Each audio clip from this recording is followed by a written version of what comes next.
हमेशा सतर्क रहने वाला एकमात्र मंच भारत न्यूज 44, खबर वो भी बिंदास। धार, रफ्तार और प्रहार सेना ने 2025 में ऑपरेशन सिंदूर के साथ हासिल किए सफलता के नए प्रतिमान।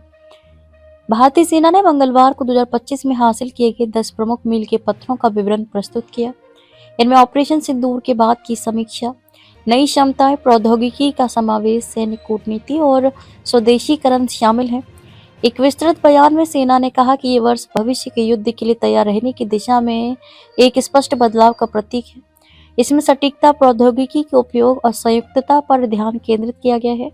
मई 2025 में चलाया गया था ऑपरेशन सिंदूर सैन्य क्षेत्र में वर्ष का सबसे महत्वपूर्ण विकास ऑपरेशन सिंदूर था, जिसे मई 2025 में पाकिस्तान सेना द्वारा समर्थित आतंकवादियों के पहलगाम आतंकवादी हमले के बाद शुरू किया गया था। बयान के अनुसार संपूर्ण परिचालन योजना भारतीय सेना की सैन्य संचालन शाखा द्वारा तैयार की गई थी। कार्यान्वयन directorate general of military operations के ऑप्स रूम से किया गया, जिसमें रक्षा प्रमुख और तीनों सेवा प्रमुख उपस्थित रहे। इस ऑपरेशन के दौरान सीमा पार 9 आतंकवादी शिविरों को नष्ट किया गया। भारतीय सेना ने 7 शिविरों को निष्क्रिय किया, जबकि 2 को भारतीय वायुसेना ने नष्ट किया।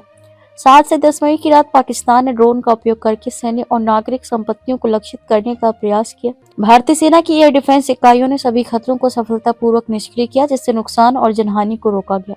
नियंत्रण रेखा के साथ ग्राउंड बेस्ड हथियारों का उपयोग करके 1 दर्जन से अधिक आतंकवादी लॉन्च पैड नष्ट किए गए, जिससे घुसपैठ के मार्ग और आतंकवाद की लॉजिस्टिक्स बाधित हुई। पाकिस्तानी समकक्ष से संघर्ष विराम का अनुरोध किया। 10 मई को भारतीय सेना के सैन्य संचालन के महानिदेशक ने अपने पाकिस्तानी समकक्ष से संघर्ष विराम का अनुरोध किया, जिसके बाद फायरिंग और सैन्य कार्रवाइयां रोकने के लिए एक समझौता किया गया। लंबी दूरी की फायर पावर के संदर्भ में सेना ने अपने प्रतिष्ठित ब्रह्मोस और Pinaka multi barrel rocket launcher system के साथ की गई प्रगति को उजागर किया।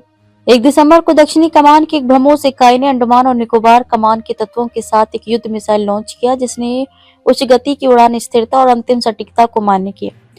सेना ने यह भी बताया कि विस्तारित रेंज ब्रह्मोस सिस्टम के लिए कार्य चल रहा है। पिनाक रेजिमेंट को 24 जून को सक्रिय किया गया। 2 अतिरिक्त पिनाक रेजिमेंट को 24 जून को सक्रिय किया गया। 2025 के अंत में सेना ने Pinaka long range guided rocket का सफल परीक्षण किया, जिसकी रिपोर्ट की गई रेंज लगभग 120 किलोमीटर है। ये परीक्षण महत्वपूर्ण है क्योंकि ये सेना की उच्च सटीकता और दूर तक हमले की क्षमता को बढ़ाता है। ऐसे ही नए नए अपडेट्स के लिए देखते रहिए भारत न्यूज 44, सत्य का प्रकाश, खबरों का विश्वास।